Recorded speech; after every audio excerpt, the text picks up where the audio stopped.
تو یہاں پر اللہ رب العزت نے واضح کر دیا کہ عیسیٰ نے نہیں کہا تھا کہ میں معبود ہوں اور نہ ہی میری ماں معبود ہے، بلکہ عیسیٰ نے کیا کہا، میں پیغمبر ہوں اور یہ میری ماں ہے، اللہ رب العزت کے سوا کوئی بھی معبود نہیں ہے۔ وہ کہہ رہے ہیں کہ اگر میں نے یہ ایسی بات کہی ہوتی تو تو پاک ہے ان باتوں سے، میں کیوں ایسی بات کرتا؟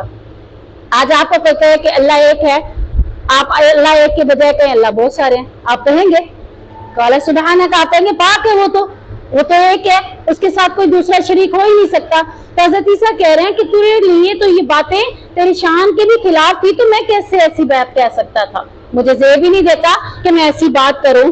اگر میں ایسی بات کرتا تو تو زیادہ بہتر جانتا ہے، کیونکہ تو میرے نفس میں جو کچھ بھی ہے جانتا ہے۔ اللہ ہمارے اندر سینے کے اندر جو بات ہے نا، اللہ وہ بھی جانتا ہے۔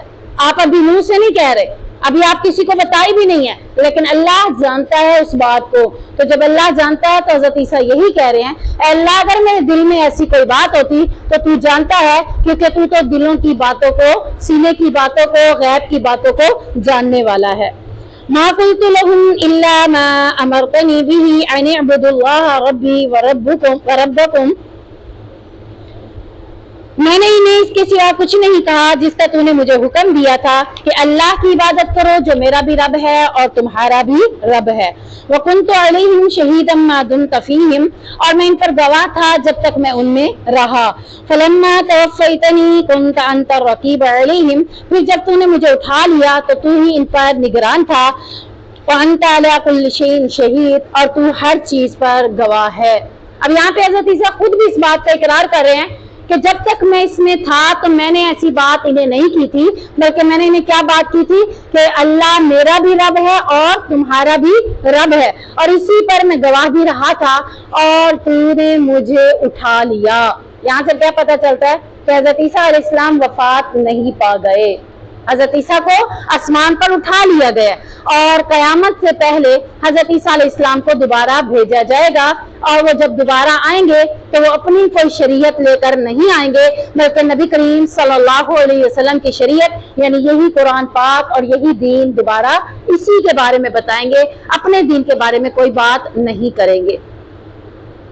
اور یہاں پر وہ گواہ بنا رہے ہیں کس کو؟ اللہ کو، کہ اللہ تو ان تمام باتوں کے اوپر گواہ ہے، نہ تو میں نے ایسی کوئی بات کی ہے، بلکہ میں نے بات کی ہے تو یہی کی ہے کہ اللہ میرا اور تمہارا رب ہے۔ جب تک میں ان میں تھا میں یہی بات کرتا رہا، اور جب تو نے مجھے اٹھا لیا تب بھی تو ان پر نگران تھا، تو ان کے بارے میں جاننے والا تھا، میں ان کے بارے میں کچھ بھی نہیں جانتا۔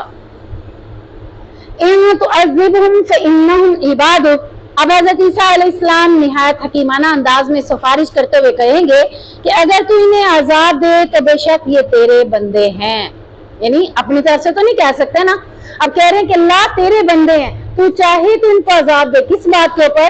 تو انہوں نے مجھے بھی معبود بنا لیا تھا، مجھے میری پرستش شروع کر دی تھی، میری عبادت شروع کر دی تھی۔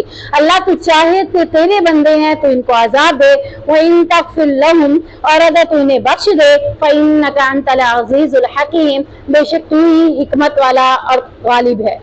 یعنی یہاں پر وہ اپنے بارے میں اور اپنے لوگوں کے بارے میں، اپنی قوم کے بارے میں یہ کہہ رہے ہیں کہ آج کے دن کوئی بھی آپ کے سامنے جرات نہیں کر سکتا نہ بھاگنے کی، نہ کوئی بات کر سکتا ہے۔ آج کسی کے پاس یہ اتھارٹی نہیں کہ اگر اللہ تو اس کو عذاب دینا چاہے تو وہ اس جگہ کو چھوڑ کر کہیں اور چلا جائے، کوئی بھی تیرے سے دور نہیں ہو سکتا، نہ کہیں دم مار سکتا ہے، نہ کہیں بھاگ کر جا سکتا ہے۔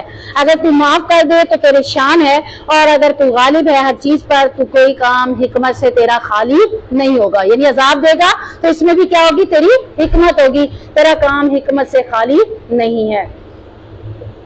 اس آیت کے بارے میں سیدنا ابو ذر بیان کرتے ہیں کہ نبی کریم صلی اللہ علیہ وسلم ایک مرتبہ ساری رات قیام میں اسی آیت کو پڑھتے رہے، بار بار اسی کو رپیٹ کرتے رہے۔